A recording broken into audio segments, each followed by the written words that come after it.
Mazmur 100. Pujilah Allah dalam baitnya. Mazmur untuk korban syukur. Bersorak-soraklah bagi Tuhan, hai seluruh bumi. Beribadahlah kepada Tuhan dengan sukacita, datanglah ke hadapannya dengan sorak-sorai. Ketahuilah bahwa Tuhanlah Allah, Dia yang menjadikan kita dan punya Dialah kita, umatnya dan kawanan domba gembalaannya. Masuklah melalui pintu gerbangnya dengan nyanyian syukur, ke dalam pelatarannya dengan puji-pujian.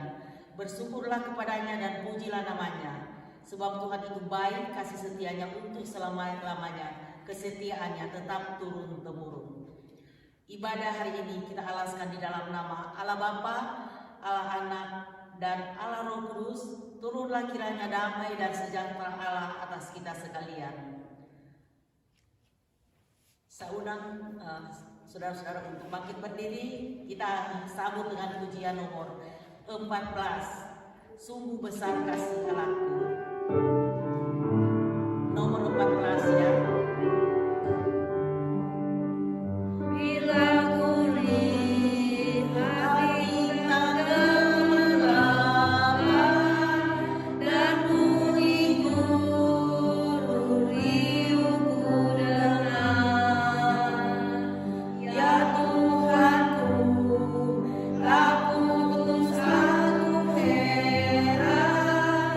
Melihat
kami datang bersujud di hadapan hadirat-Mu yang kudus.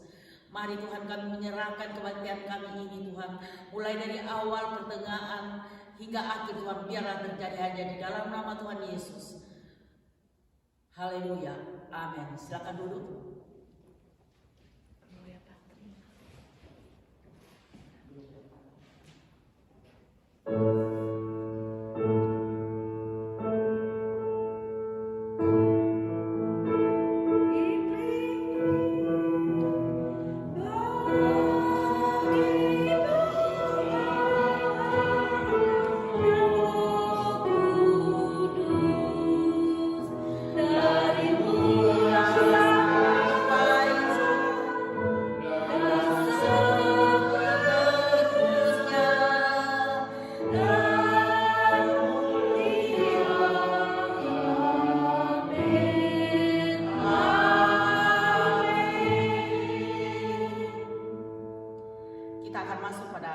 Pembacaan bersahutan yang kita ambil dari nomor 2 ya, di dalam buku penyanyian kita.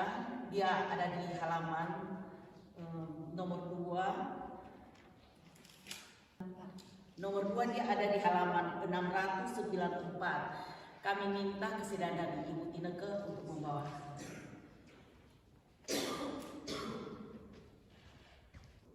Ucapan syukur serta pujian akan kasih sayang Tuhan. Bersorak-soraklah bagi Tuhan, hai seluruh bumi, beribadahlah kepada Tuhan dengan sukacita. Datanglah di hadapannya dengan sorak-sorai. Ketahuilah bahwa Tuhanlah Allah, Dialah yang menjadikan kita dan punya Dialah kita, umatnya dan kawanan bapa-bapaannya. Masuklah melalui pintu gerbangnya dengan nyanyian syukur, ke dalam pelatarannya dengan puji-pujian. Bersyukurlah kepadanya dan pujilah namanya. sebab Tuhan itu baik, kasih setianya selama-lamanya, dan kesetiaannya tetap turun-temurun. Aku mau bersyukur kepada Tuhan dengan segenap hati, dalam lingkungan orang-orang benar dan dalam jemaat. Besar perbuatan Tuhan, layak diselidiki oleh semua orang yang menyukainya. Agung dan bersemeran pekerjaannya dan keadilannya tetap untuk selamanya. Perbuatan-perbuatannya yang ajaib dijadikan nyata. Tuhan itu pengasih dan penyayang. Perbuatan tangannya ialah kebenaran dan keadilan. Segala titanya teguh. Kokoh untuk seterusnya dan selamanya. Dilakukannya dalam kebenaran dan kejujuran. Dikirimnya kebebasan kepada umatnya. Diperintahkannya supaya perjanjiannya untuk selama-lamanya. Namanya kudus dan dahsyat. Permulaan umat adalah takut akan Tuhan. Semua orang melakukannya berakal budi yang baik. Puji-pujian kepadanya tetap untuk selama-lamanya.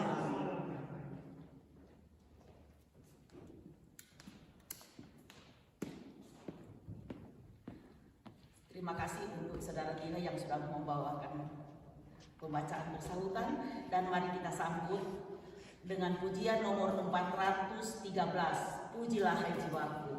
413.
yang kita ambil dari halaman 692. Saya undang Bapak Ibu sekalian untuk bangkit berdiri ya. Nomor 692 kalau belum hafal ya. Halaman 692.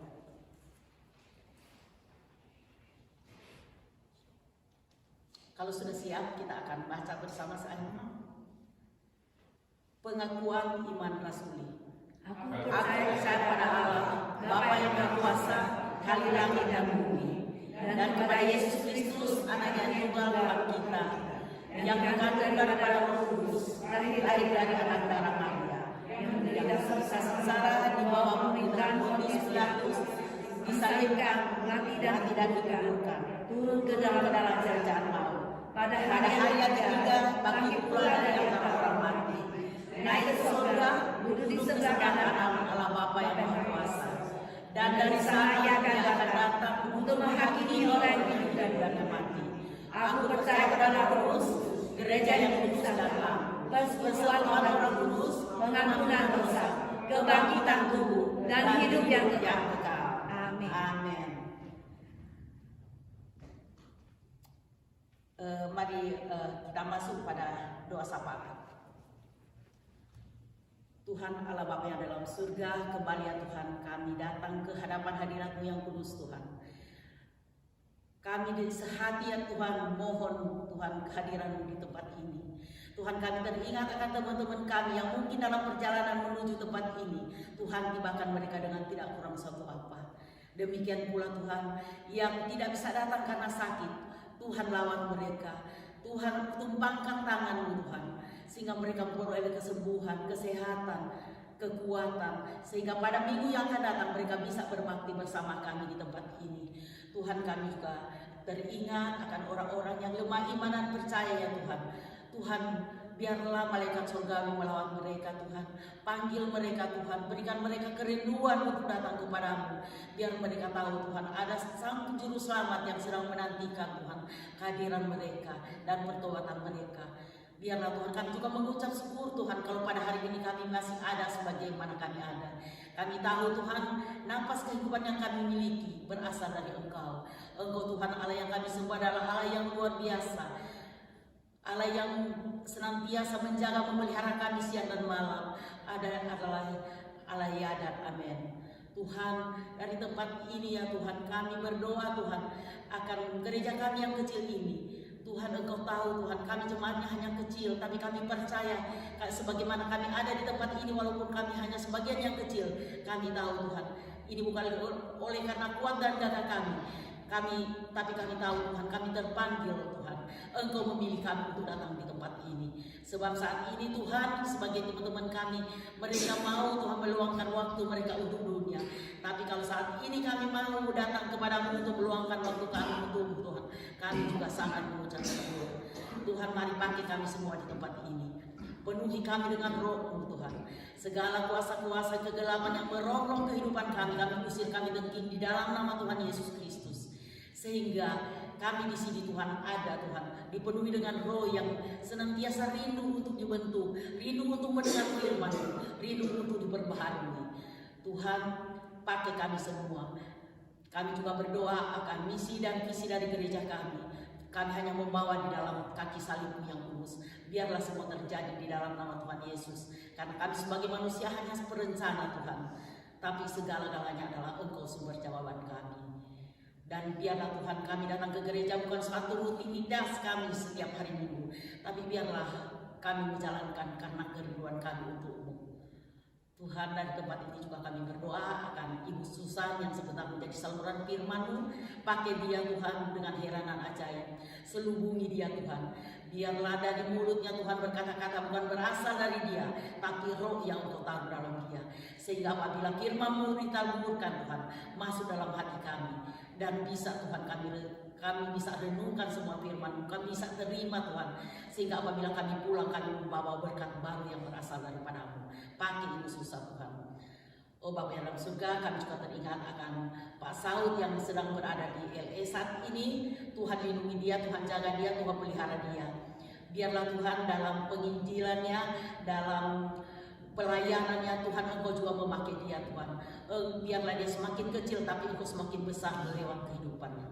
Oh Bapa yang dalam surga, pakai semua kami yang melayani pada siang hari ini tidak terkecuali dalam bentuk apa, dan pakai kami semua di sini Tuhan. Biarlah kami senantiasa dipenuhi oleh Roh-Mu yang bernyala-nyala Tuhan untuk mencari kebenaran. Bapak, kami juga teringat akan bangsa dan negara kami Indonesia saat ini Tuhan, di mana pemerintahan saat ini Tuhan banyak diroboh, tapi kami percaya Engkau sudah memilih Bapak Presiden Jokowi Tuhan sebagai presiden kami. Engkau akan melindungi dia, Engkau akan menjaga dia, Engkau akan memelihara dia, dan biarkanlah dia Tuhan mendapat satu dukungan dari mulai dari personal yang paling tinggi sampai yang terendah. Mereka diberikan satu kerjasama yang baik Tuhan, sehingga mereka bahu-membahu untuk membangun bangsa dan negara kami. Dan biarlah Engkau berikan hikmat akal budi yang bijaksana sama Bapak Jokowi Tuhan, sehingga dalam memimpin bangsa kami menuju negara yang adil dan makmur Tuhan, Engkau menyertai negara kami. Tuhan, kami teringat juga akan para misioneri yang terletak di seluruh dunia Tuhan. Berikan juga mereka keberanian untuk menyampaikan firman-Mu. Berikan mereka Tuhan secara ekonomi mereka Tuhan juga Engkau cukupkan. Secara kesehatan mereka Tuhan, Engkau juga berikan mereka kekuatan, sehingga mereka dengan mudah Tuhan menyebarkan firman-Mu di seluruh bumi, dan seluruh dunia Tuhan bisa mengakui bahwa Tuhan Engkaulah juru selamat dan penebus. Ada satu Tuhan yang menjadi penyelamat umat manusia, adalah Tuhan Yesus Kristus. Tuhan, kami juga berdoakan bangsa Amerika di mana kami bertempat tinggal saat ini. Tuhan juga Engkau tahu Tuhan ekonomi negara ini sedang down Tuhan, tapi kami percaya sebagai ada 1-2 orang yang percaya Tuhan, ada 1-2 orang yang berdoa Tuhan, bangsa ini akan Engkau pulihkan. Tuhan, berkati juga akan Bapak Presiden yang sudah terpilih, biarlah Engkau juga memberkati dia, berkati kami semua, dan biarlah kasih karunia dari Engkau senantiasa menyertai akan bangsa ini. Terima kasih ya Bapak, mulut kami tak bisa menguraikan satu persatu apa yang kami mohon daripada-Mu, kami serahkan hanya di dalam nama Tuhan Yesus Kristus yang sudah mengajarkan kami doa sempurna. Bapa kami yang ada di dalam surga, dikuduskanlah nama-Mu, datanglah kerajaan-Mu, jadilah kehendak-Mu di bumi seperti di surga. Berilah pada hari ini makanan kami yang secukupnya, dan ampunilah segala kesalahan kami seperti kami sudah mengampuni orang yang bersalah kami. Dan janganlah membawa kami ke dalam percobaan, tetapi lepaskan kami daripada yang jahat. Karena Engkau punya kerajaan, kuasa dan kemuliaan sampai selama-lamanya. Sebelum kita masuk dalam khotbah yang akan dibawakan Ibu Susan, kita akan masuk dalam satu pujian, lagu pujian nomor 270, Tuhan penuhiku dengan firman-Mu. Nomor 270.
Syukur kepadamu ya Tuhan di hari pertama daripada New Year ini, daripada tahun baru ini, tahun 2023. Kami syukur kepadamu ya Tuhan dengan memberikan puji-pujian dan persembahan kepadamu. Dan hati kami Tuhan, kami bawa kehadirat-Mu yang kudus. Lalu Tuhan pakai setiap kami Tuhan, agar kami merendahkan diri kami di hadapan-Mu, menjadi hamba-hamba-Mu dimanapun kami berada. Tuhan, biarlah hari ini firman-Mu bekerja dan berbicara kepada setiap kami, merubah tingkah laku kami dan juga hamba-Mu yang hina-hina ini. Tuhan, sembunyikan dia di belakang kayu salib Tuhan, dan hancurkan segala pekerjaan iblis yang keluar daripada ruangan ini di dalam nama Tuhan Yesus. Biarlah Roh Kudus Tuhan bekerja di tengah-tengah kami. Tuhan, biarlah Tuhan mengampuni segala dosa dan kelemahan kami Tuhan. Sebelumnya Tuhan, biarlah kami semua Tuhan boleh duduk dengan tenang Tuhan, mendengar firman-Mu yang boleh masuk di dalam hati kami. Dalam nama Tuhan Yesus kami berdoa. Amin. Saudara sekalian, mari kita membuka Alkitab kita di dalam kitab Filipi pasal yang ketiga ayatnya yang ke-10 sampai ayatnya yang ke-14. Filipi pasal ketiga ayatnya yang ke-10 sampai ayatnya yang ke-14. Kalau sudah dapat, mari kita baca bersama-sama Filipi pasalnya yang ketiga ayatnya yang ke-10. Sudah dapat? Filipi pasal 3 ayat 10. 1, 2, 3. Yang dikehendaki ialah mengenal Dia dan kuasa kebangkitannya dan persekutuan dalam penderitaannya, di mana aku menjadi serupa dengan Dia dalam kematiannya, supaya aku akhirnya beroleh kebangkitan dari antara orang mati. Bukan seolah-olah aku telah memperoleh hal ini atau telah sempurna, melainkan aku mengejarnya, kalau aku dapat juga menangkapnya, karena aku pun telah ditangkap oleh Kristus Yesus.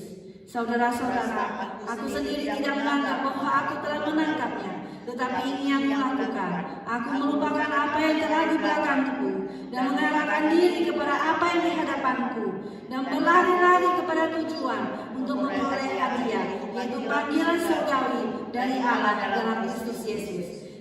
Sampai di sini pembacaan firman Tuhan. Saudara, hari ini adalah tahun baru, semangat yang baru dan hidup yang baru. Saudara, di dalam kehidupan kita, tentulah kita sangat senang. Di dalam tahun baru kita semua memakai baju baru, mobil baru, kita senang semuanya ya. Masih bawa mobilnya, bawa mobil baru ya. Kita senang sekali karena tidak ada mesin yang rusak dan jalannya sangat mulus dan lancar. Terutama juga kita senang ada memiliki rumah yang baru ya. Rumah tua yang sudah bocor, yang hujan, bocor, kita tidak suka semuanya. Rumah yang kotor ya, yang sudah hancur-hancur dan sudah lapuk semuanya. Tapi rumah ini perlu diperbaiki, perlu direnovasi ya. Kita suka kalau kita rent mobil rumah kita, ya rumahnya sudah direnovasi, sudah dicat ya. Kita suka sekali dan kelihatan baru dan kelihatan segar daripada rumah itu. Nah, kita semua ingin sekali hal yang baru, ya, pakai baju baru, sepatu baru, dan semuanya itu baru. Tetapi saudara, bagaimana kita mempertahankan hal yang baru itu? Ya, juga demikian dalam hidup kita sehari-hari. Kita perlu diperbaharui hari demi hari, baru tambah baru, ya, dari iman mimpi kepada iman bertambah baru dalam kehidupan kita sebagai orang Kristen. Kita perlu diperbaharui seperti Rasul Paulus mengatakan bahwa dia ingin mengenal Kristus, mengenal kebangkitannya dan penderitaannya, sehingga dia bisa beroleh kebangkitan dari orang mati. Demikian kita perlu untuk menjadi serupa dengan Kristus. Ya, saudara sekalian, hari ini kita belajar memasuki tahun 2023, di mana kalau Tuhan sudah mengizinkan kita menginjakkan kaki kita hari ini, hari pertama tanggal 1 ini, memasuki tahun baru, berarti ada maksud dan tujuan hidup yang Tuhan berikan kepada kita. Apakah tujuan itu, saudara sekalian? Yang pertama, mari kita melihat supaya kita melupakan apa yang di belakangku. Ayat ke-13b. Saudara-saudara, aku sendiri tidak menganggap bahwa aku telah menangkapnya, tapi ini yang kulakukan, aku melupakan apa yang telah di belakangku. Bagaimana supaya kita itu bisa akhirnya memperoleh kebangkitan dari antara orang mati, supaya kita menjadi sama dengan Kristus, supaya kita mengenal siapa Kristus itu, supaya kita tahu sifat-sifatnya dan apa yang dia suka dan apa yang dia tidak suka dalam kehidupan kita, karena dia adalah Tuhan kita. Yang pertama kita lihat supaya kita tidak selalu mengingat-ingat masa lalu, melupakan masa lalu kita, kegagalan-kegagalan kita, dosa-dosa kita, bahkan kesuksesan-kesuksesan hasil yang telah dicapai pada masa lampau dalam pelayanan kepada Kristus misalnya. Paulus mempunyai alasan untuk merasa dia susah mengenai masa lalunya. Kita tahu bahwasanya bagaimana dia pernah memegang jubah dari orang-orang yang melempari batu daripada Stefanus, ya, dia memegang jubah orang yang dari batu dia, dan di mana Stefanus adalah Kristen pertama yang mati martir yang pada waktu itu, dan Saulus saat itu dia setuju bahwasanya dia dilempar batu, dia ada di situ. Demikian juga kita melihat bahwa dia melakukan hal-hal yang memalukan, ya. Ada mungkin hal-hal yang memalukan di mana dia juga menangkap orang-orang Kristen. Dia dimasukkan ke dalam penjara. Dia menangkap orang-orang percaya. Dia kejar-kejar mereka sampai ke Damaskus, meminta surat kepada para imam besar. Dia mengira apa yang dia lakukan ada hal yang benar, dan itu membuat sesuatu hal yang memalukan di dalam diri dia. Demikian juga saudara dengan diri kita. Kadang kita merasa malu dengan perbuatan kita pada masa lampau. Perkataan-perkataan orang lain mungkin membuat kita trauma, ataupun sikap-sikap mereka itu mendengung-dengung, atau perbuatan mereka dan perkataan kita dan hati kita. Tetapi saudara sekalian, itu tidak akan membuat kita itu untuk terus maju ke depan. Ya, kita harus melupakannya. Ya, seperti pepatah orang bahasa Inggris yang mengatakan, forgive me, ya, ampunilah aku. Maka dia mengatakan apa? Forgive and apa? Forget it, ya, forget about it. Ya, lupakan itu sangat bagus ya dari orang-orang Amerika, ya, forget about it. Jadi kita lupakan, ya, jangan terlalu dianggap sesuatu hal itu. Ya, kadang kita juga suka mengungkit ya masa lalu, ya, orang-orang lain. Tetapi apa? Kita mengingat-ingat kesalahan orang lain misalnya. Ya, orang ini pernah gini begitu sama aku, orang ini pernah menyakiti aku, dulunya dia pernah tidak baik sama aku, waktu aku di Indonesia dia nggak melayani aku dengan baik misalnya. Maka di dalam 1 Korintus pasal 13 mengatakan apa? Kasih itu apa? Tidak menghitung kesalahan orang lain, ya. Kasih menutupi segala sesuatu. Kasih itu apa? Tidak menghitung-hitung, ya, mengingat-ingat kesalahan orang. Mengingat-ingat yang kesalahan orang, ya, berulang-ulang misalnya kata Tuhan Yesus, ya. Sampai berapa kali kita harus mengampuni dosa orang? Ya, 7 kali, bukan, Yesus bilang. Sampai berapa kali? 70 kali 7? Tidak, atau 490 kali bukan. Tapi maksudnya Tuhan Yesus adalah sempurna, kata 7 itu, supaya kita mengampuni orang berulang-ulang. Ya, maafkan aku, kita salah, kita minta maaf terus menerus, karena kita adalah orang yang suka kilaf, orang yang suka jatuh ke dalam dosa. Maka kita perlu meminta maaf selalu. Maka kita perlu memaafkan orang yang bersalah kepada kita, sehingga kita tidak mengingat kesalahan orang-orang tersebut. Ibrani 10 ayat 17 mengatakan, dan aku tidak lagi mengingat-ingat dosa dan kesalahan mereka. Ya, Tuhan aja tidak mengingat dosa orang lain. Tuhan itu tidak mengingat lagi kesalahan orang lain. Mazmur 103:12, sejauh timur dari barat, demikianlah dijauhkannya daripada kita pelanggaran kita. Demikian sering kita dengan bahasa Inggris seperti kita dijauhkan, forget about it, ya. Tuhan itu tidak mengingat dosa kita lagi. Demikian Tuhan bisa lupakan kesalahan kita. Demikian kita bisa melupakannya, menjadi pelajaran bagi kita.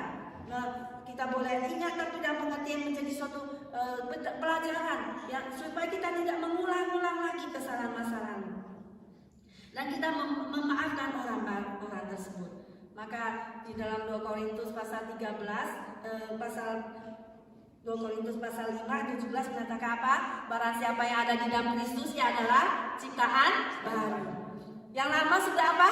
Sudah berlalu. Sesungguhnya yang baru sudah datang. Jadi tahun 2023 adalah suatu hal yang baik untuk kita start memulai sesuatu yang baru. Ya, kita adalah ciptaan baru di dalam Kristus.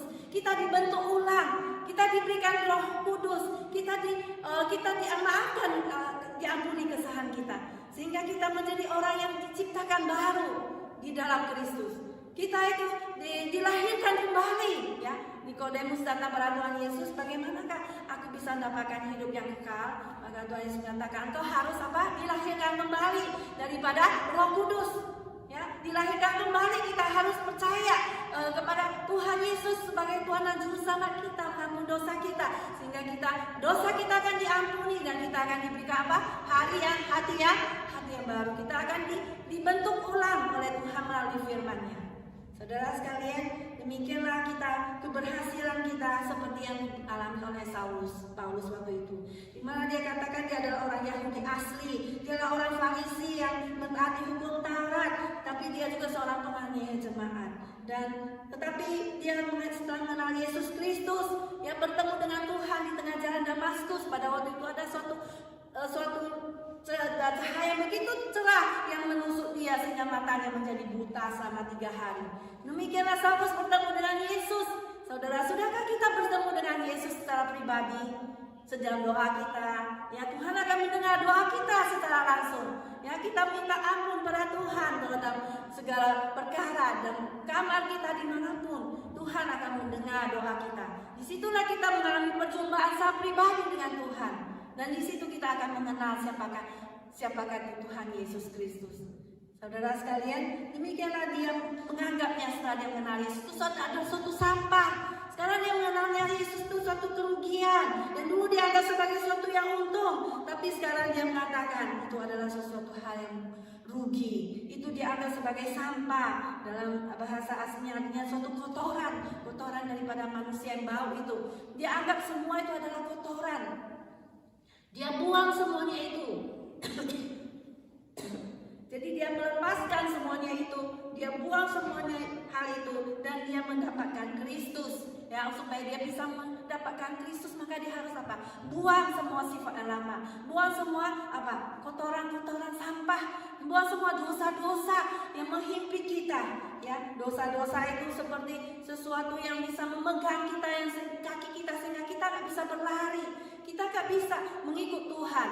Kita berada dalam status quo yang gak bisa berjalan. Kita dalam statis. Tetapi kita harus membuang dosa, melepaskan semuanya itu, ya, supaya kita bisa mengikut Yesus, supaya kita bisa mendapatkan Yesus Kristus. Seperti kata di dalam Matius mengatakan, ku lepaskan semua untuk mengikut Yesus. Biar kita mempunyai komitmen yang total kepada Yesus Kristus. Dia adalah Tuhan kita. Kita mempunyai komitmen, mempunyai dedikasi kepada Tuhan kita, karena Dia adalah Tuhan di dalam hati dan pikiran kita, di dalam Tuhan yang menebus dosa kita, yang mati di kayu salib bagi kita, yang mati dan bangkit bagi kita. Mari saudara, kita melepaskan semuanya itu, melepaskan apa yang ada di belakang kita, semua keberhasilan kita, semua yang kita junjung tinggi hari ini, saudara. Kita lepaskan semuanya itu untuk mengikut Yesus. Kita melepaskan dosa kita, membuang, kata Ibrani pasal 12 ya. Mari kita semua membuang dosa-dosa yang begitu merintangi kita, dan kita mengikut Yesus dengan pandangan terarah kepada Dia. Demikianlah saudara, itu kita membuang masa lalu kita, melupakan apa yang telah di belakangku, mendinai diri kita. Kita bisa lupa dengan mendinai, ya. Yesus Kristus, barang siapa yang mengikut aku, dia harus apa? Memikul salibnya, menyangkal dirinya dan mengikut aku. Jadi menyangkal diri, yang melupakan itu menyangkal diri, mengatakan tidak kepada hal-hal yang tidak baik, mengatakan tidak kepada dosa, mengatakan yes kepada Tuhan. Maukah saudara semuanya kita membuang semua hal yang tidak baik dalam diri kita, dan kita mulai hal yang baru, ya? Mau semuanya? Amin. Dan yang kedua, saudara sekalian, supaya kita mengarahkan diri kepada apa yang di hadapanku, yaitu fokus pada yang sekarang ini, ayat ke-13b. Fokus kepada pekerjaan yang ada di depan kita, ya. Jangan buang-buang waktu. Jangan buang-buang waktu. Waktu itu begitu cepat sekali berlalu. Seperti Tuhan Yesus yang bangun pagi-pagi buta dan berdoa di bukit berseorang diri.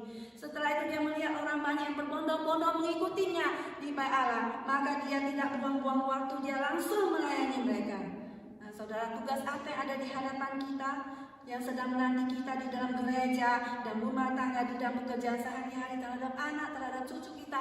Apakah kita telah menurunkan iman kepercayaan kita kepada mereka? Apakah kita telah menurunkan sesuatu hal yang baik kepada mereka? Apakah kita mengajar terhadap hidup kepada mereka iman kepercayaan kita pada Kristus yang begitu berharga itu pada mereka? Atau kita hanya menurunkan harta benda, menurunkan, orang Cina mengatakan kehoi, ya, menurunkan harta warisan. Akhirnya kita orang tua mati yang bertengkar siapa? Anak-anak di depan, ya, di depan jenazah bertengkar karena kita hanya menurunkan apa? Harta benda pada mereka. Nah, itu sia-sia. Tapi yang penting adalah kita menurunkan iman, menurunkan Tuhan Yesus ya, yang barang siapa mengikut dia akan mendapatkan hidup yang kekal, menanamkan yaitu suatu moralitas firman Tuhan kepada mereka, menanamkan kepada mereka kesucian hidup, kerja keras ya, agar mereka itu mendapatkan hidup yang kekal di dalam Tuhan Yesus, mengikut Tuhan dimanapun mereka berada. Saudara, tugas apa yang sedang menanti kita di depan kita? Apa yang Tuhan bisikkan melalui Roh Kudusnya dalam hidup kita? Apa yang harus kita lakukan? Seperti seorang perempuan driver pedek yang mengantarkan barangnya. Pada waktu dia melihat seorang tua yang menangis karena dia punya suami kena kanser, maka dia merasa sangat sibuk. Dia pergi mengantar barang-barang FedEx-nya sampai 20 tempat. Tapi akhirnya Roh Kudus mendorong dia kembali lagi ke ruangan itu dan mendoakan orang tua tersebut. Orang tua itu menangis ya, melalui doa itu Tuhan menjamah dia dan dia merasakan Tuhan menolong dia, memberikan kelegaan kepadanya. Demikian Tuhan selalu mendorong kita untuk melakukan hal-hal kecil dalam hidup kita. Apa yang sudah Tuhan berikan kepada kita, seperti Tuhan Yesus yang menolong orang tuanya memotong kayu sebagai seorang tukang kayu. Waktu Yusuf sudah meninggal dunia waktu itu, waktu Tuhan Yesus berada di bait Allah 12 tahun, maka orang tuanya mencari dia. Maka Yesus berkata, "Mau apakah engkau daripada apa, Ibu? Bukankah aku harus berada di rumah Bapakku?" Ya, dia harus selalu berada di dalam rumah Bapaknya. Demikianlah saudara, dia itu meneladani, dia itu mewakili orang tuanya. Dia bekerja keras sebelum dia mencapai umur 30 tahun untuk melakukan misi penyelamatan bagi seluruh umat manusia. Saudara sekalian, Yesus membantu orang tuanya dan menolong adik-adiknya untuk mereka boleh hidup di dalam kehidupan sehari-hari. Demikianlah bagaimana kita bertanggung jawab pada Tuhan. Tuhan sudah memberikan sekian banyak yang Tuhan berikan kepada kita. Ada yang diberikan 5 talenta, ada yang diberikan 2 talenta, dan ada yang diberikan 1 talenta. Demikianlah hidup kita bertanggung jawab langsung kepada Tuhan pada saat ini. Pada saat Tuhan Yesus datang kepada kedua kalinya, maka dia akan bertanya kepada hamba, kepada kita semuanya, apa yang sudah kau perbuat? Apakah kau melakukan bisnis di dalam hidupmu? Apakah yang sudah saya berikan sebagai 5 talenta? Apakah engkau melakukan sesuai dengan yang sudah Tuhan percayakan kepadamu? Semua harta, semua benda, semua resources, semua kita punya berkat dan karunia dan semua kepandaian kita, apakah kita sudah lakukan dalam hidup kita detik demi detik dan membuat hari kita menjadi calm? Ya, maka Tuhan Yesus ada seorang 5 talenta, dia menghasilkan lagi pada 5 talenta. Yang diberikan 2 talenta, dia hasilkan lagi 2 talenta. Maka Tuhan yang datang daripada yang mempercayakan talenta pada mereka dan mengatakan, baik sekali pekerjaanmu, hai hambaku yang baik dan setia.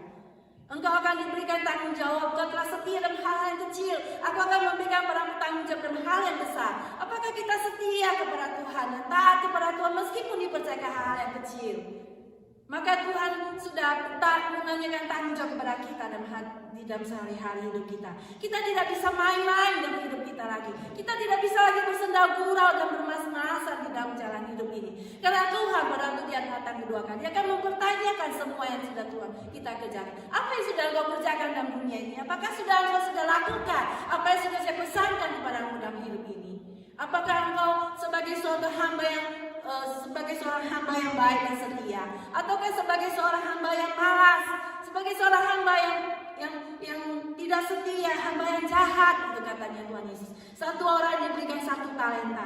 Pada tuannya datang, dia minta tanggung jawab, dia tidak melakukannya. Dia sudah ambil 1 talenta, dia tanam di dalam tanah. Dia mengatakan, Tuhan, aku tahu engkau Tuhan yang jahat karena engkau tidak mengambil sesuatu yang kau tidak nabur atau sesuatu yang tidak nanam. Padahal itu milik tuannya, seharusnya dia menjalankan uang 1 talenta itu sehingga menghasilkan 1 talenta. Tapi dia kubur, dia tidak bikin apa-apa. Sehingga Tuhan itu berkata bahwa engkau adalah Tuhan yang malas dan Tuhan yang apa? Hamba yang malas dan hamba yang jahat. Nah, saudara, itulah yang Tuhan Yesus. Saya sangat takut sekali pada Tuhan Yesus. Itu yang kita dengar 2 kalimat itu. Maka pada Tuhan Yesus dia berkata, engkau adalah hamba yang setia atau hamba yang setia dan hamba yang baik? Ataukah dikatakan, oh engkau adalah hamba yang jahat dan hamba yang malas? Nah, itu sudah tidak bisa ditawar-tawar lagi. Kita tidak bisa lagi naik banding pada waktu kita bertemu dengan Tuhan. Apakah kita sudah bertanggung jawab kepada Tuhan di masa kini? Apa yang harus kita lakukan terhadap Tuhan, terhadap gereja, terhadap sesama? manusia, terhadap saudara kita. Apakah kita sudah menunjukkan kasih kita pada mereka? Apakah kita sudah melakukan yang terbaik? Karena Tuhan kita sudah melakukan yang terbaik bagi kita. Yang mati di kayu salib bagi kita dan mengalirkan darahnya, menebus dosa kita dengan harga yang mahal itu, darah yang mahal. Sehingga kita pun wajib melakukan yang terbaik untuk Tuhan. Kita wajib melakukan hidup yang terbaik untuk Tuhan, ya, mengarahkan diri kepada apa yang di hadapanku. Saudara sekalian, apakah kita didapati Tuhan dan Tuhan setia dan didapati Tuhan seorang hamba yang baik? Saya harap kita di tempat ini, kita didapati Tuhan adalah hamba yang baik dan hamba yang setia. Kita tidak bisa lagi guyonan dalam hidup ini. Kita tidak bisa lagi main-main sembarangan, mau bikin apa, terserah kita. Tapi kita bertanggung jawab langsung kepada Tuhan dalam hidup kita. Saudara, mari kita melakukan yang terbaik bagi Tuhan di dalam pelayanan kita, di dalam pelayanan kita pada Tuhan, di dalam gereja, dimanapun kita berada, menjadi berkat bagi orang lain, dan kita tidak buang-buang waktu kita. Amin semuanya. Yang ketiga, saudara sekalian, bukan hanya kita melupakan apa di belakang kita, tapi kita juga mengarahkan apa yang ada di depan kita. Fokus pada sekarang ini. Tidak melamun-lamun di luar, tidak melayan-layan pikiran kita, tapi apa yang ada di depan kita. Kemudian yang ketiga, berlari-lari kepada tujuan untuk memperoleh hadiah, yaitu panggilan surgawi dari Allah di dalam Kristus Yesus. Ayatnya yang ke-14 kita melihat di sini, dan berlari-lari kepada tujuan untuk memperoleh hadiah, yaitu panggilan surgawi dari Allah di dalam Kristus Yesus. Saudara sekalian, Paulus berkata bahwa goal daripada dia adalah untuk mengenal Kristus, menjadi serupa seperti Kristus, dan menjadi seperti semua yang Tuhan Yesus pikirkan untuk dia. Jadi tujuan daripada hidup dia adalah Kristus. Hidup ini adalah Kristus, dia berkata dalam Filipi pasal 21. Hidup adalah Kristus dan mati itu adalah keuntungan. Kita haruslah tidak membiarkan diri kita apapun untuk menghalangi pandangan kita kepada Kristus. Pandangan mata kita yang harus senantiasa tertuju kepadanya. Tujuan hidup ini adalah Kristus. Seperti seorang yang gambaran yang sering dipakai oleh Paulus itu adalah apa? Suatu pelatihan daripada atlet ya, yang lari dan lomba lari. Ya, dengan satu single mindedness. Ya, single mindedness yaitu satu pikiran, seperti perlombaan atlet berlari itu. Kita harus menyampingkan segala sesuatu yang berbahaya dan forsake segala sesuatu, yaitu kita mengabaikan segala sesuatu yang bisa menghambat kita, yang mengganggu kita, yang mengganggu konsentrasi kita dari menjadi seorang Kristen yang efektif. Mengabaikan segala sesuatu yang dapat mengganggu pikiran kita untuk menjadi seorang Kristen. Karena dosa itu dapat mengikat kita. Dosa itu bisa mengikat kita dalam mengikut Yesus. Karena terang dan gelap itu gak bisa bercampur. Dan dosa itu juga menghalangi hubungan kita dengan Kristus. Sehingga kita malas berdoa. Kita malas ke gereja. Kita tidak mau lagi bertemu Tuhan. Karena apa? Karena dosa. Maka saudara, sangat penting sekali kita melepaskan itu dosa dan mengikut Yesus. Maka sebuah lagu berkata, "Ku lepaskan semua ikut Yesus." Jadi kita melepaskan semuanya. Masalah-masalah yang mengganggu pandangan kita. Keep on our eyes into Jesus, ya. Dosa yang bisa menghambat kita, yang tidak bisa maju di dalam mengikut Tuhan. Jadi kita harus di sini dikatakan berlari-lari kepada tujuan untuk memperoleh hadiah, yaitu panggilan surgawi dari Allah dalam Kristus Yesus. Paulus berlari-lari kepada goal dia, kepada sasaran dia yang terakhir itu adalah Kristus, yaitu Kristus sendiri itu adalah tujuan hidup kita. 1 Korintus 9 ayat 24. Mari saudara sekalian kita melihat kepada 1 Korintus pasal 9 ayat yang ke-14.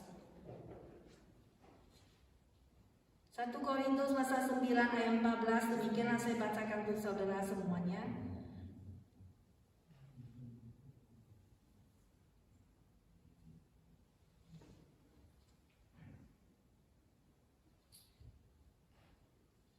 24 ya, 1 Korintus 9 ayat 24. Tidak tahukah kamu bahwa dalam gelanggang pertandingan semua peserta turut berlari, tetapi bahwa hanya satu orang saja yang mendapat hadiah?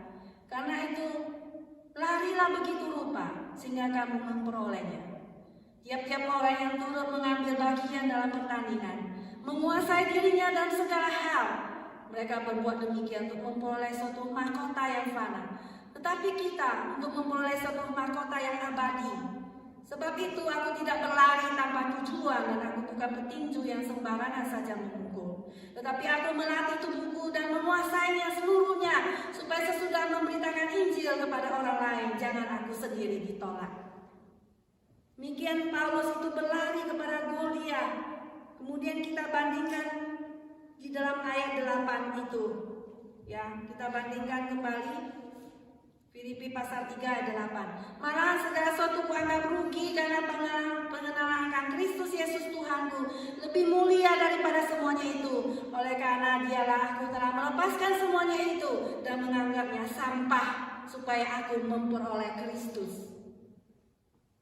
Saudara, apakah kita mengasihi Tuhan dengan segenap hati kita, dengan segenap pikiran, dengan segenap perasaan kita, dengan segenap tenaga kekuatan kita? Apakah kita mengasihi Tuhan untuk mendapatkan Kristus sebagai panggilan Allah ke kehidupan surgawi, atau sebagai mahkota hidup, yaitu pemberian anugerahnya kepada mereka yang setia pada panggilannya sampai akhir?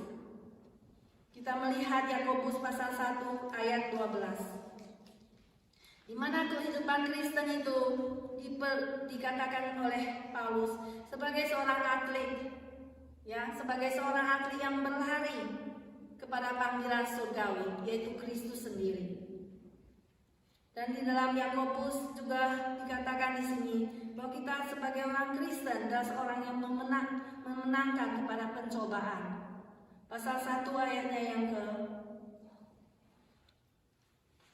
12.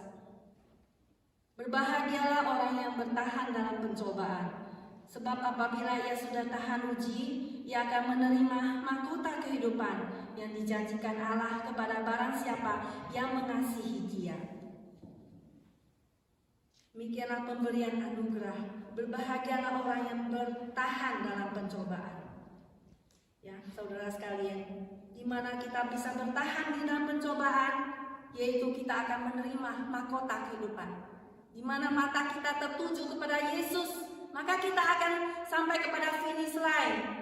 Kita akan cross the line, kita pasti akan masuk kepada kekekalan bersama dengan Tuhan Yesus. Kita pasti akan finish the line, kita pasti akan bertanding dengan baik, karena Tuhan Yesus sudah mengalahkan dunia ini.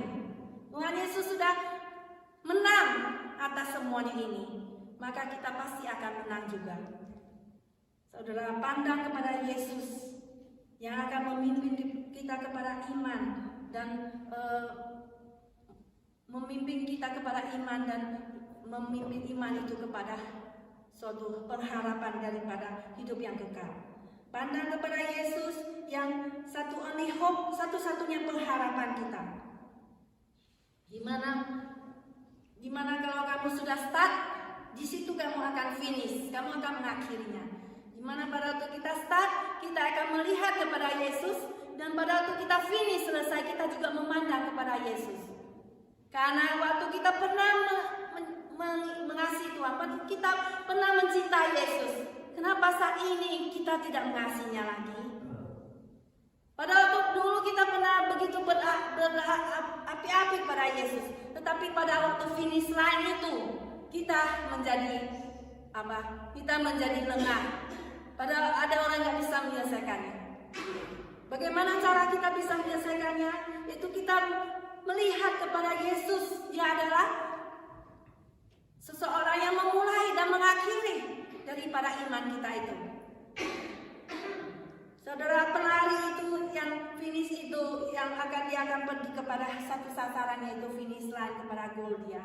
Maka dia tidak melihat samping kiri kanan, maka dia akan berlari begitu rupa. Maka pada waktu mau mencapai garis akhir itu, maka mungkin ototnya itu tegang, ototnya itu akan strain. Maka disitulah dia harus berusaha sampai dia mencapai garis akhir. Demikian kita mengikut Yesus di tengah perjalanan. Mungkin ada hal-hal yang mengganggu kita, ya. Mungkin ada peperangan rohani di sana dikatakannya. Ada musuh dalam pengertian iblis yang memakai orang lain menjatuhkan kita.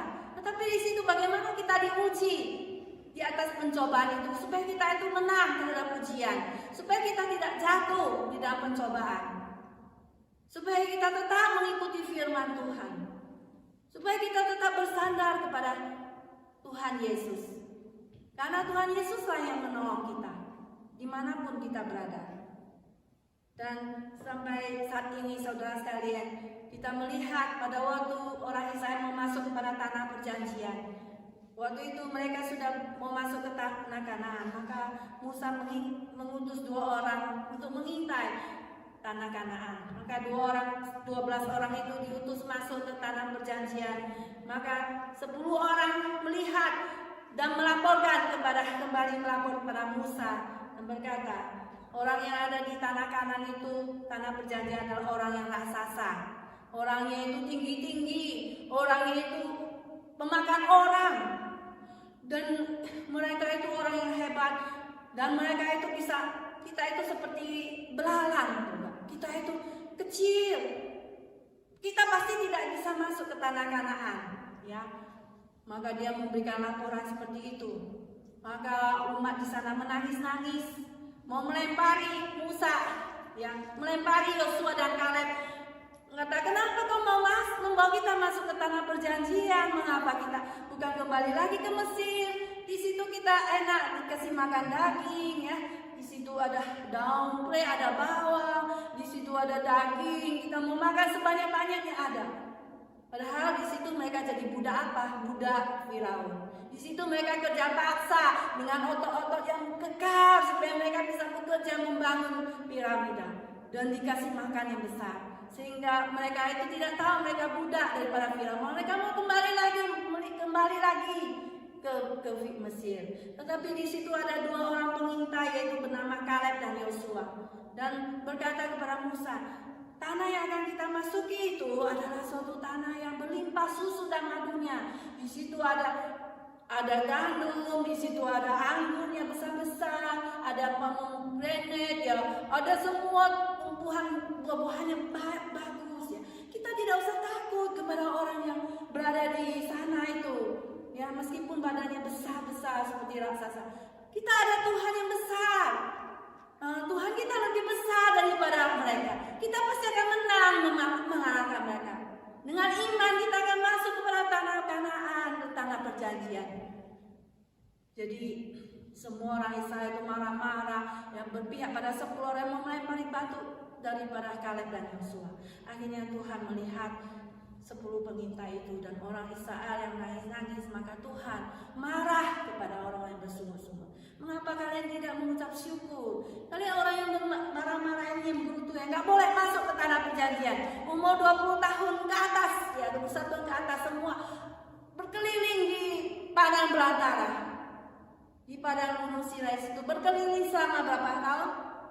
40 tahun mereka, sampai mereka mati berlimpahan di tanah, di gurun pasir.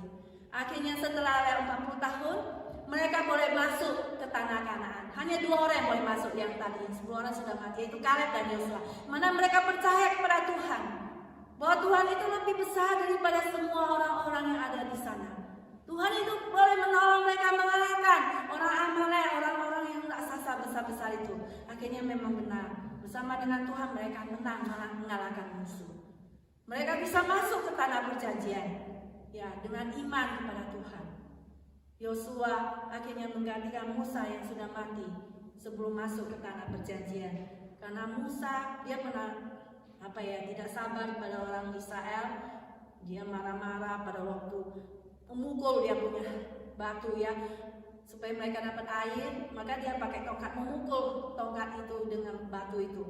Padahal Tuhan mengatakan, kamu berkata aja, keluarkan air keluar air dong ya, dia punya batu itu supaya keluar air. Tapi dia marah, ya bertindak, dia acting out di depan orang Israel. Ya, dia tidak sabar. Akhirnya dia nggak boleh masuk ke tanah perjanjian.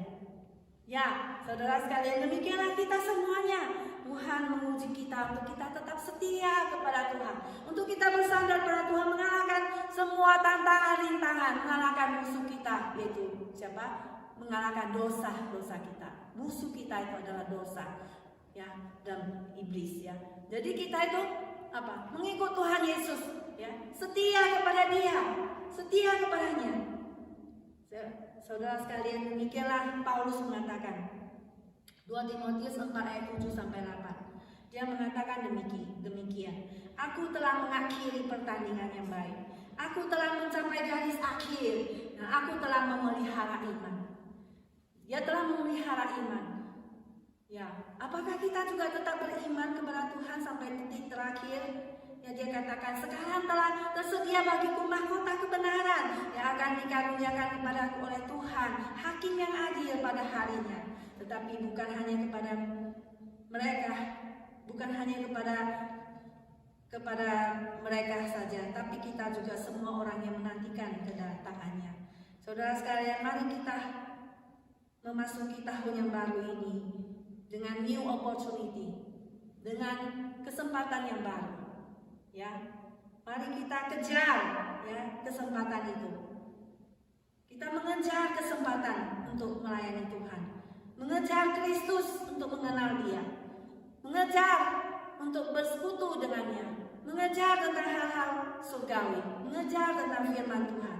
Mari kita sepenuh hati mengikut Tuhan kita Yesus Kristus dengan semangat yang baru, mengikut Dia sampai titik akhir. Sehingga Tuhan akan berkata, hai engkau adalah hamba-Ku yang baik dan setia. Engkau telah setia dalam hal-hal yang kecil. Aku akan memberikan padamu tanggung jawab hal besar. Dan masuklah, turutlah bersama dengan kebahagiaanmu, dengan kebahagiaan Tuhanmu. Nah, saudara sekalian, mari kita memandang kepada Yesus yang akan memulai daripada iman kita, di mana kita mulai dan di mana kita mengakhirinya. Kita terus memandang pada Yesus, seperti sebuah lagu mengatakan, pandanglah pada Yesus, oh pandang wajah mulianya, isi dunia menjadi hamba oleh sinar kemuliaannya. Maukah saudara semuanya? Ya, amin ya. Mari saudara kita masuk ke dalam doa. Bapa Surgawi, kami ucap syukur dan terima kasih kepada Engkau ya Tuhan, di mana di tahun yang baru ini ya Tuhan, Engkau memberi kesempatan kepada kami nafas kehidupan sekali lagi. Itu adalah bukan suatu hal yang kebetulan, tapi itu adalah suatu Tuhan yang sudah berikan kepada kami untuk kami melanjutkan memberikan buah dan hidup kami sehari-hari, untuk kami senantiasa memandang pada Engkau, bersandar kepadamu Tuhan, untuk kami senantiasa berlari kepada Engkau Tuhan Yesus sebagai tujuan hidup kami, sebagai hadiah yang Kau berikan pada kami Tuhan Yesus, supaya kami mendapatkan Engkau dan isi dunia ini menjadi hampa, karena Engkau sinar-Mu yang besar terang itu menyala-nyala, menyinari Tuhan kami. Biarlah Tuhan Kau menolong kami Tuhan untuk mengikut Engkau Tuhan. Jangan sampai tengah-tengah kami menjadi hamba. Biarlah kami terus Tuhan sampai titik akhir kami tetap mengasihi-Mu, kami tetap melayani-Mu Tuhan. Jikalau pernah kami berjanji untuk menjadi hamba-Mu Tuhan, biarlah Tuhan tolong kami untuk tetap kami boleh menjadi hamba-Mu Tuhan. Untuk tetap kami boleh setia kepada-Mu sampai akhir, menjadi hamba yang baik, yang setia, bukan menjadi hamba yang jahat dan hamba yang malas. Tuhan, tolonglah kami melakukan hal ini Tuhan. Tolonglah kami Tuhan, kami tidak sanggup melakukannya, tapi Tuhan Kau yang akan menyanggupkan kami untuk melakukannya Tuhan. Tolonglah kami Tuhan. Kami berdoa Tuhan, hanya di dalam nama anak-Mu yang tunggal, Tuhan Yesus, yang telah menjadi Tuhan dan Juru Selamat kami yang hidup. Amin.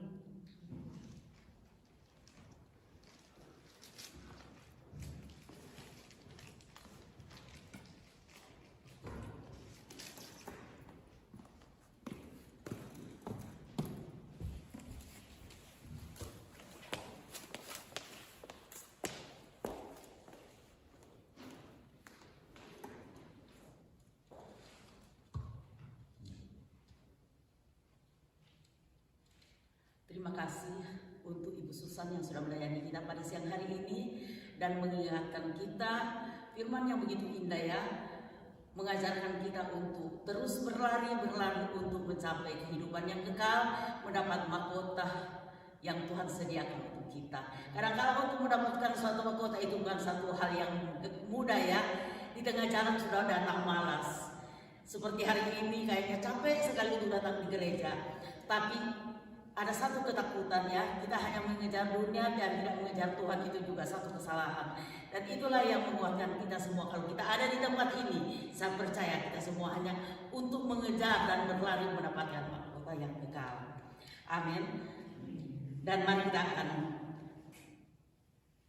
mempersembahkan sebuah pujian nomor 279.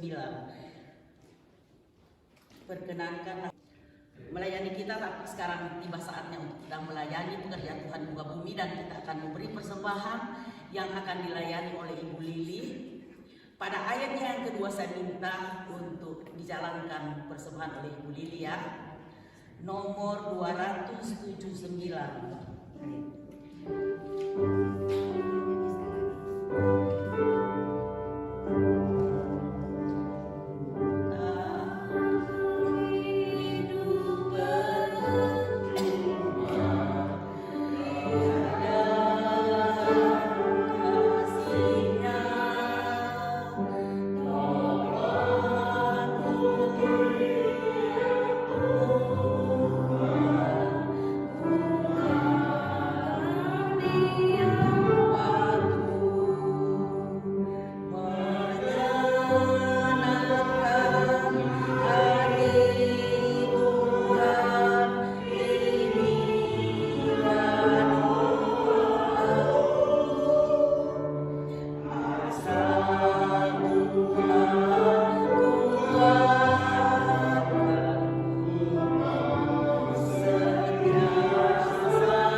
Jemaat semua kita bangkit berdiri, kita akan berdoa untuk persembahan. Saya minta kesediaan dari Saudari Rini untuk membawakan kita doa persembahan. Bapa kami yang bertata di dalam surga, terima kasih Tuhan, pada siang hari ini kami datang hadirat untuk mendengarkan firman-Mu, untuk memuji Engkau, dan untuk bersama-sama bersekutu bersama teman-teman kami. Terima kasih Tuhan, pada siang hari ini Engkau telah memberikan kami firman yang begitu indah, mengingatkan kami boleh dalam tahun baru ini kami mau diperbaharui terus, dan juga mau berlomba-lomba untuk melayani Engkau lebih hebat lagi pada tahun baru ini sampai di akhir tahun. Ya Tuhan, berikan kami tetap setia dan tetap memberikan hati yang penuh dengan sukacita untuk melayani-Mu Tuhan. Terima kasih Tuhan, dan Engkau berkati Ibu Susan juga yang telah membawakan firman-Mu ini, dan juga kami mau menyerahkan persembahan pada siang hari ini, dan Engkau boleh pakai persembahan ini, boleh memperluaskan kerajaan-Mu. Pakailah persembahan ini yang Engkau telah berikan orang-orang yang sudah memberi persembahan ini, Engkau berkati mereka satu persatu. Terima kasih Tuhan, dan nama Tuhan Yesus Kristus kami berdoa dan mengucap syukur. Amin. Silakan dulu, dan kita masuk pada dialog yang akan dibawakan oleh warta gereja yang akan dibawakan Ibu Susan sekalian.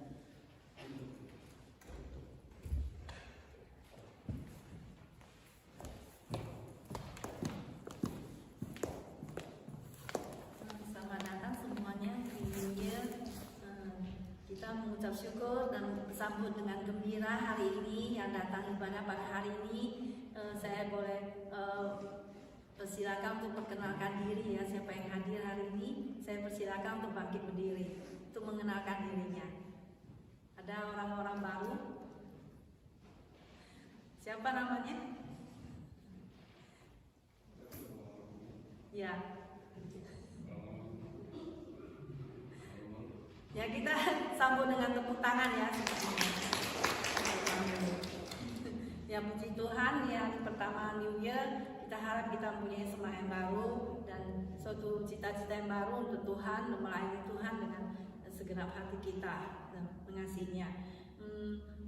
Ya, seperti tadi katakan Pendeta Saud ada khotbah di gereja di LA ya, nanti besok akan kembali. Ya, puji Tuhan, dan juga saya undang kembali untuk minggu depan supaya kita hadir untuk beribadah kepada Tuhan ya.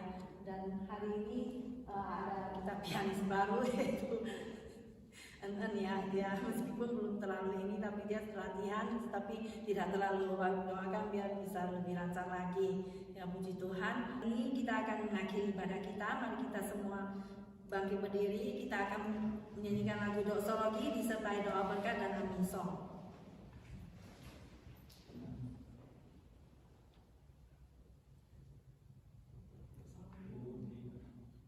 Puji Allah Bapa Putra, puji Allah Roh Kudus, keindahannya yang esa, pohon sama sumber berkat.